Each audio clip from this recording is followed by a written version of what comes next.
India market invest মাইন্ডসেটে আপনাদের স্বাগত। যারা চ্যানেল নতুন এসেছেন তাদেরকে বলবো প্লিজ চ্যানেলটাকে সাবস্ক্রাইব করবেন, এক লাইক করবেন, বেল আইকনটা প্রেস করবেন, তার সাথে অল বাটনটা প্রেস করবেন, তার নোটিফিকেশনটা কিন্তু সঙ্গে সঙ্গে আপনাদের কাছে গিয়ে পৌঁছাবে। এখন কিন্তু আমরা, আপনারা থাম্বনেলে দেখে নিয়েছেন আমরা কোন কোম্পানি নিয়ে আলোচনা করতে যাচ্ছি। সেই কোম্পানির দুটো ব্রেকিং নিউজ নিয়ে আলোচনা করব এবং তার পাশাপাশি কোম্পানিটা নিয়েও কিন্তু অ্যানালাইসিস করবো যে কোম্পানিটাতে এখনও ইনভেস্টমেন্ট করা যায় কিনা। কোম্পানিটার নাম কি? Hindustan Aeronautics limited. এই যে কোম্পানিটা দেখুন, আজকের দিনে দেখলে দেখা যাবে কত, প্রায় 3%-এর কাছাকাছি একটা আপসাইড মুভমেন্ট দেখিয়েছে এখনও পর্যন্ত।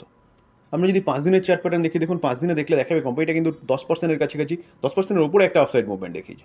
আমরা যদি এক মাসে দেখি, এক মাসে দেখলে দেখা যাবে 8%। ওকে, আমরা যদি 6 মাসে দেখি, দেখুন 6 মাসে 74%। আমি যদি কোম্পানিটার এক বছরের চার্ট দেখি, দেখুন এক বছরে কোম্পানিটা 152% রিটার্ন দিয়েছে, ভাবতে পারছেন? আমি যদি 5 বছরের রিটার্ন দেখি, দেখলে দেখা যাবে কিন্তু 859% রিটার্ন দিয়েছে। কেন দিয়েছে স্যার, কেন দিয়েছে এই কথাটার উত্তর জানতে গেলে কিন্তু আপনাকে জানতে হবে যে কোম্পানিটা কী কাজ করে। কোম্পানিটা হচ্ছে একমাত্র কোম্পানি যেই কোম্পানি কিন্তু এয়ারক্রাফট তৈরি করে ইন্ডিয়ার মধ্যে। এটা একটা পিওসিউ কোম্পানি,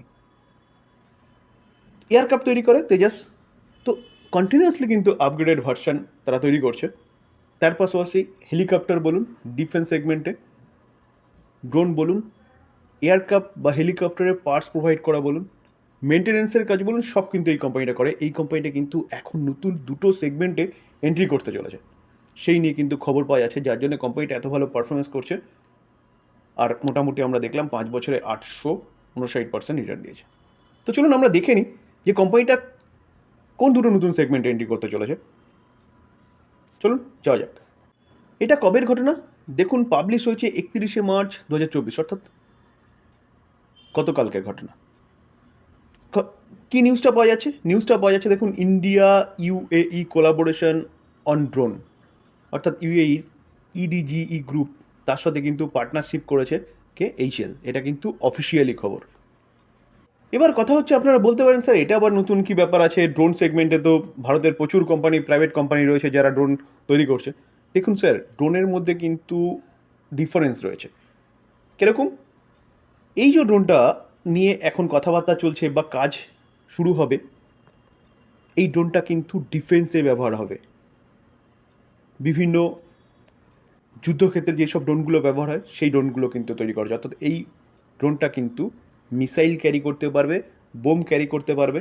এটা কিন্তু হচ্ছে নজরদারি বা শুটিংয়ের জন্য সেরকম ড্রোন নয় কিন্তু, বা পরিবহনের জন্য, মেডিসিন এক জায়গা থেকে অন্য জায়গায় নেওয়ার জন্য যে ড্রোনগুলো তৈরি হয় সেই ড্রোন নয়। ডিফেন্স সেগমেন্টে, অর্থাৎ ডিফেন্সের হাত কিন্তু আরও শক্ত করতে চলেছে এই কোম্পানি, এই ড্রোনের মাধ্যমে ভারত সরকারের। তাহলে বুঝতে পারলেন তো কোম্পানিটা কী জন্যে হচ্ছে এই কোলাবোরেশনটা করেছে। ড্রোন সেগমেন্টের ডিফেন্সের হাত শক্ত করার জন্য কিন্তু এই কোলাবোরেশনটা হয়েছে ইউএইর সাথে, যেই ক্ষেত্রে কিন্তু দুটো কোম্পানি একসাথে টেকনোলজি ব্যবহার করে কিন্তু এই ড্রোন তৈরি করবে। তো প্রথমেই আমরা দেখেছিলাম কোম্পানি তেজাস তৈরি করছে, তারপর আপডেটেড ভার্সন এনেছে, এবং তারপরে দেখা গেল 2023-এ যে কোম্পানিটা জেনারেল ইলেকট্রিক কোম্পানির সাথে কিন্তু টাই আপ করেছে কিসের জন্য? 5th জেনারেশনের এয়ারক্রাফট তৈরি করার জন্য, তার উপর কাজ চলছে। এখন কিন্তু কোম্পানিটা আবার কি ড্রোন সেগমেন্টেও কিন্তু এন্ট্রি করেছে। তো সেই জায়গায় দাঁড়িয়ে স্যার এই কোম্পানিটা কিন্তু এভারগ্রিন কোম্পানি, যেই কোম্পানিটা কিন্তু পিওরলি মনোপলি বিজনেস করছে। ভারতবর্ষে আর কোনো কোম্পানি ডিফেন্সের জন্য কিন্তু হেলিকপ্টার তৈরি করা বলুন কি এয়ারক্রাফট তৈরি করা বলুন, সেটা কিন্তু করে না। তো এই কোম্পানিটা কিন্তু আপনি আপনার রাডারে রাখতে পারেন। চলুন আরেকটা নিউজের কথা বলছিলাম, সেটা দেখি।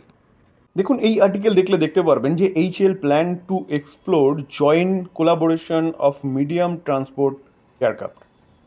তো মিডিয়াম ট্রান্সপোর্ট এয়ারক্রাফট কিন্তু কোম্পানিটা তৈরি করতে চলেছে। এটাও কিন্তু 31শে মার্চ 2024-এর হচ্ছে পাবলিশ হয়েছে। তো মিডিয়াম ট্রান্সপোর্ট এয়ারক্রাফটগুলো দেখুন ডিফেন্স সেগমেন্টেই কিন্তু ব্যবহার করা হয়।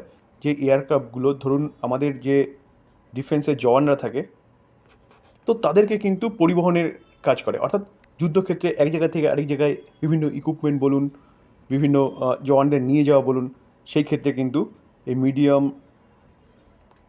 যে এয়ারক্রাফটগুলো, ট্রান্সপোর্ট এয়ারক্রাফটগুলো, সেগুলো কিন্তু তৈরি করা হয় ডিফেন্স সেগমেন্টে বা ডিফেন্সের ইকুইপমেন্টগুলোকে পরিবহন করার জন্য। তো এগুলো কী করতো? এগুলো কিন্তু আমাদের দেশে তৈরি হতো না, যেটা কিন্তু এখন শোনা যাচ্ছে এইচএল কিন্তু প্ল্যান করছে এটা তৈরি করার। তো বুঝতে পারছেন তো, যেটা আগে কিন্তু আমাদের বিদেশ থেকে আমদানি করতে হতো।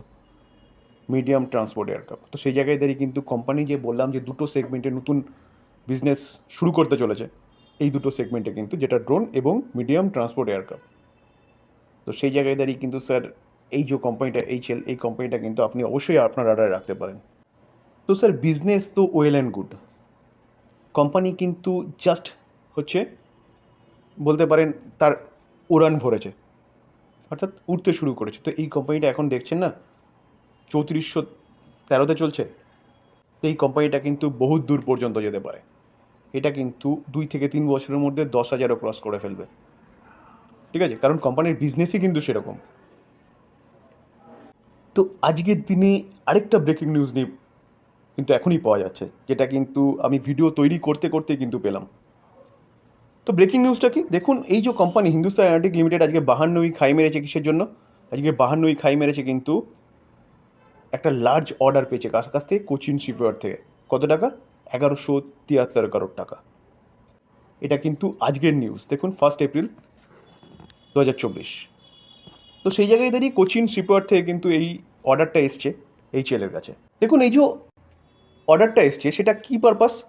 দেখুন, হিন্দুস্তান অ্যারোনটিক উইল সাপ্লাই 6 সিটের of LM-2500 gas turbines and GT auxiliaries, দেখুন spares tool for Indian navy next generation মিসাইলের জন্য কিন্তু, ঠিক আছে। তো এটা কিসের কার কাছের থেকে অর্ডার এসছে? কোচিন শিপইয়ার্ডের থেকে। এই যে অর্ডারটা কত থেকে কতর মধ্যে এক্সিকিউট করতে হবে?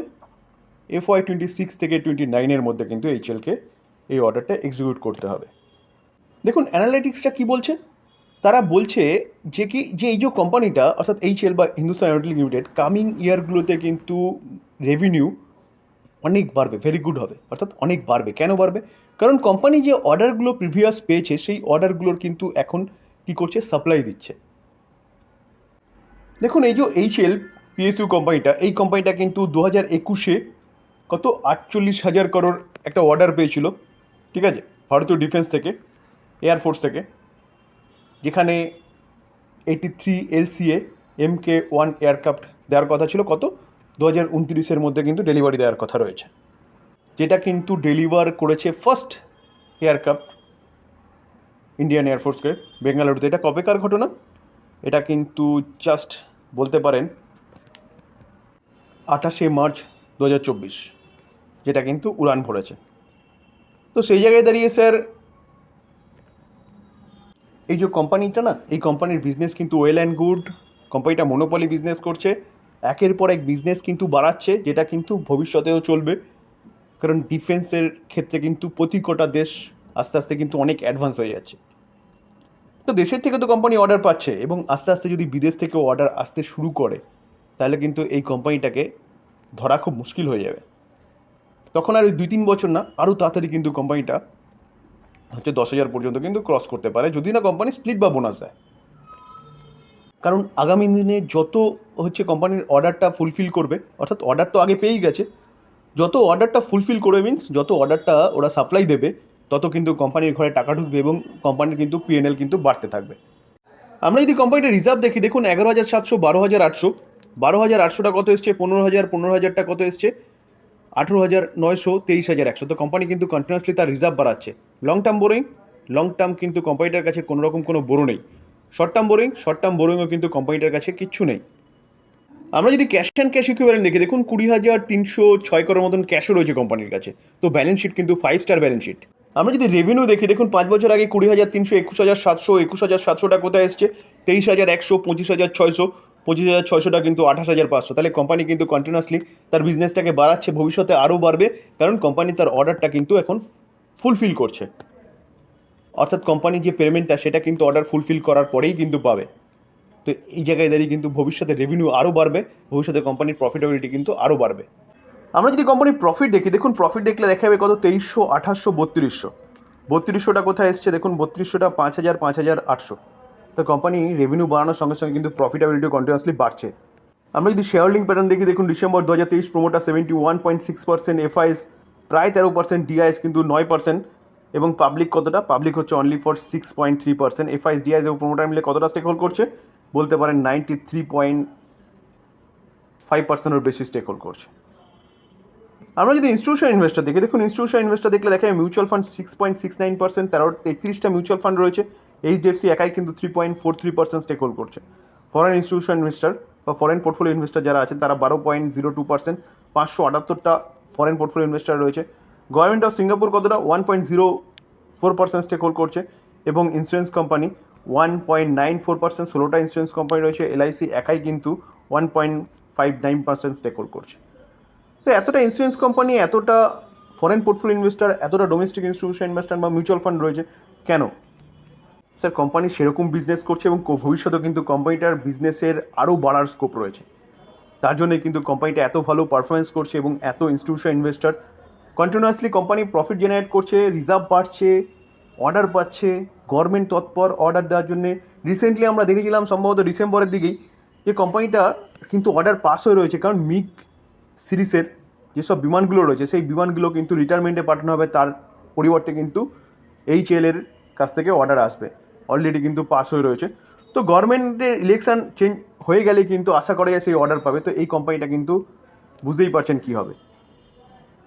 তো এই ছিল আলোচনা। স্যার ডিসক্লেমার দিয়ে রাখি, আমি কোনো বাই সেল রেকমেন্ডেশন দিই না, আমি যা স্টাডি পারপাস আলোচনা করলাম আর নিউজ পাওয়া যায় সেটা আপনাদের জানালাম। কারণ আমি সেবি রেজিস্টার্ড পার্সন নই যে আপনাকে বলবো এটা বাই করে নিন। এই লার্নিংটা থেকে কিন্তু আপনি এই আলোচনা থেকে একটা লার্নিং নিয়ে আপনি নিজের ডিসিশন নিজে নেবেন, বাই করবেন কি সেল করবেন, বা আপনি আপনার ফাইন্যান্সিয়াল অ্যাডভাইজারের সাথে কথা বলে নিতে পারেন। এই ছিল আলোচনা যদি ভালো লাগে, যারা চ্যানেল নতুন এসেছেন তাদেরকে বলবো প্লিজ চ্যানেলটাকে সাবস্ক্রাইব করবেন, একটা লাইক করবেন, বেল আইকনটা প্রেস করবেন, তার সাথে দল বাটনটা প্রেস করবেন, তাই নোটিফিকেশনটা কিন্তু সঙ্গে সঙ্গে আপনাদের কাছে গিয়ে পৌঁছবে। থ্যাংক ইউ, ভালো থাকবেন।